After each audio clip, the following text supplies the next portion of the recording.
Nega aynan bu yerda odamning etlari junjikadi? Chunki bu toshlarga muhrlangan har bir chehraning ortida Markaziy Osiyoda yagona bo'lgan tarix va bugunni bog'lab turuvchi mustahkam ko'prik. kimlarning joni evaziga kelayotganini chuqurroq his etaylik. Bu xiyobonning arxitekturasi bejizga yarimoy shaklida emas, bu ona vatan quchog'idir.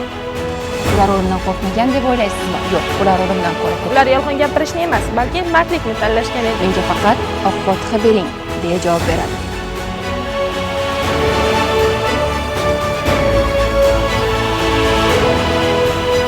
Assalomu alaykum. Biz ayni damda Markaziy Osiyoda yagona bo'lgan tarix va bugunni bog'lab turuvchi mustahkam ko'prik vazifasini o'tab kelayotgan G'alaba bog'i yodgorlik majmuasi hamda Shon-sharaf davlat muzeyidamiz.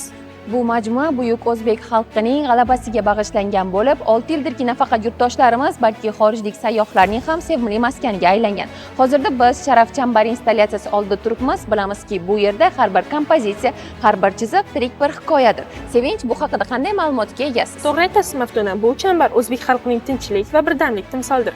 Sharaf chambari installyatsiyasida ikkita halqa mavjud bo'lib, birinchisi 1941-yilgacha bo'lgan 9 ta viloyatimizni, ikkinchisi esa hozirgi kundagi ma'muriy 14 ta hududimizni ifodalaydi. Va eng muhimi, muhtaram yurtboshimiz tashabbusi bilan mustaqillikdan keyin vatanimiz sarhadlarini qo'riqlashda o'z jonini fido qilgan vatan qahramonlari uchun bugungi G'alaba bog'i majmuasi tarkibida yana bir yangi millat fidoyilari xiyoboni bunyod etildi. Toki bugungi tinch kunlarimiz kimlarning joni evaziga kelayotganini chuqurroq his etaylik. Demak, birgalikda millat fidoyilari xiyobonini sayr qilamiz. Sevinch, qarang, bu yerni ochilganiga endigina 1 yil to'lgan bo'lsa ham, bu yerga tashrif buyuruvchilarning soni kundan kunga oshib bormoqda. Shuning uchun ham bu yerda anchagina odamlar gavjum ekanda. Nega aynan bu yerda odamning etlari junjikadi? Chunki bu toshlarga muhrlangan har bir chehraning ortida ulkan jasorat va sadoqat hikoyasi yashiringan. Bu xiyobonning arxitekturasi bejizga yarimoy shaklida emas, bu ona vatan quchog'idir. Mana shu 12 ramziy yulduzlarda 196 nafar mard o'g'lonning ruhi bor. Ularning har biri harbiy libos kiyganda vatan uchun jonim fido deb qasamyod qilgan edi va ular so'zining ustidan chiqishdi.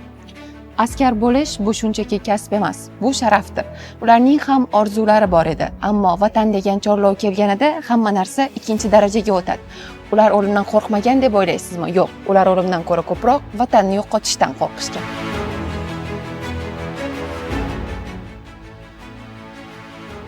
Bu yodgorliklar orasida Shermuhammad Ashirovning ham haykalini ko'rishimiz mumkin. Shermuhammad Ashirovning onasi Munisaxon aya so'nggi bor jangga ketishidan oldin onalik mehri bilan "O'g'lim, birozgina dam olsang bo'lmaydimi?" deb iltimos qilgan ekan. Shunda Shermuhammad "Meni bunday deyishim uchun siz meni yolg'on gapirib tarbiya qilishingiz kerak edi", deya buni rad etadi. Mana shu emasmi haqiqiy sadoqat? Ular yolg'on gapirishni emas, balki mardlikni tanlashgan edi.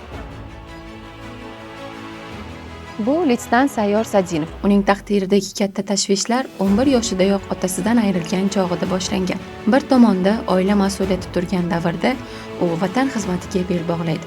Harbiy xizmatga ketish oldidan onasi Roziya opa unga "O'g'lim, sen ketsang biz qiynalib qolmaymizmi?" deb so'raganida, "Onajon, o'zim orzu qilgan yo'nalishga ketyapman. Menga faqat oq fotiha bering", deya javob beradi. Bu yerda esa serjant Doniyorbek Tojiboyevning ma'lumotlarini ko'rishimiz mumkin. U granatomyotchi bo'lib, vatanimiz sarhadlarida chiniqqan edi.